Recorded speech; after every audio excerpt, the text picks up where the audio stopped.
So the final book so far of the Kyren series is Kyren Threads of Power. And this one was, without a shadow of a doubt, my favorite to work on. And it's because I decided to take the universe in a different direction. All the prior books follow Kyren very heavily, and it's her story, and I wanted it to stay that way. But I wanted to expand. I wanted to be able to tell more stories within the universe and, start building things up and setting things up in a way that I hadn't before, especially now that I was coming back to writing these a little bit more consistently. So 2025, I started writing this one. I was also working on my 30th birthday album in 2025. So all of my time and energy really went towards that album. Who else but me? But I was able to pull through and on my off days, work on the book a little bit at a time and get stuff done. And what separates this one from the previous 5 is that it's a dual protagonist, dual protagonist story. It follows Kyren and her story, but it also introduces Errapel and how her and Kyren's story is interconnected in this book. Sets up for what now will start to become spin-offs in the franchise and things like that. The decisions made were specifically to expand the universe with more characters, more lore, and really be able to, have that moment of, okay, I've been following this character for 5 books, what's changed? And in book 6, in Threads of Power, Kyren really has a moment of mentorship.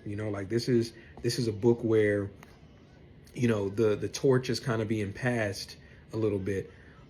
There are characters that see her and are inspired. There's characters that look up to her and stuff like that. And I think being able to see her in this light and inspire that new generation of characters is a great thing.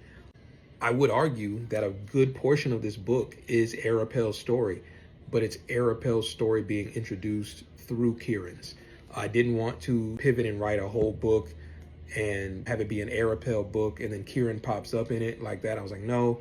I said, I think this is a great spot to blend both worlds. So add to the Kyren series, but also begin the Errapel series and set things in motion for any other characters that get spin-off books that started from Threads of Power. So Threads of Power is basically, it's not a reboot. It's not a reboot by any means, but it is a restructuring where books 1 through 5 were like, okay, this is Kyren's story for sure. Book 6, it's still Kyren's story, but it doubles as, like I said, an introduction for these other characters where you get to see things from their perspective. You get to feel comfortable with them before they're given their own spinoff. It is the first story that has, how do I word it? I guess you would say superheroes. I guess you would say superheroes because powers are not a frequent thing in this universe. It is a very rare thing. What Kyren is able to do is not something that anybody else is really able to do in this universe. So to be introduced to characters with powers from various means that you will be able to discover in the book, it really opened me up to tell stories a little bit differently, to tell this story specifically a little bit differently. Threads of Power also got a massive rewrite. The original version that I had, I completely restructured it after I came up with the idea for Errapel. The title itself really lends to what I was trying to convey with the characters. I wanted something that said, hey, these people are connected, and how do I put it? They're connected in a way that is beyond our comprehension, I guess. It's universal, right? It's that thing, I believe someone called it like a red string theory, where like you meeting somebody can be traced back all the way, like with a little red string, to how it connects to all these different people and all these different events that eventually end up leading you to this situation, to this scenario, to this person. And that's really what Threads of Power was about. I cannot remember in this moment what the original painting was. I believe it's the painting of Adam and God, I believe, where they're reaching out the fingers to each other.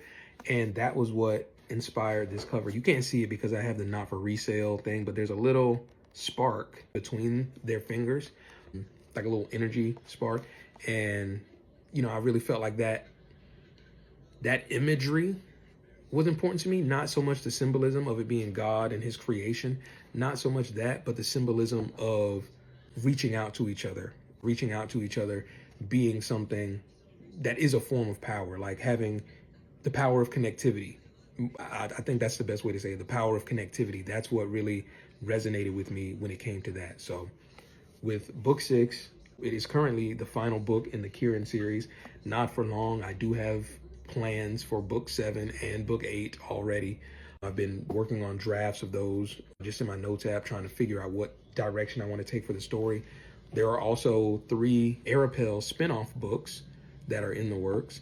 And there are also 2 short story books that are in the works. The only one that is currently in production is the first short story book. It's an anthology of short stories. I have started working on that one. I'm about 80 pages into that one. So I think like 5 or 6 short stories in. I think I'm doing 10 to 12 short stories in each volume of the short story book. But that's just to give you a hint of what's to be expected in the future. For now, you can find Kyren Threads of Power on Amazon and Barnes & Noble, paperback and e-readers.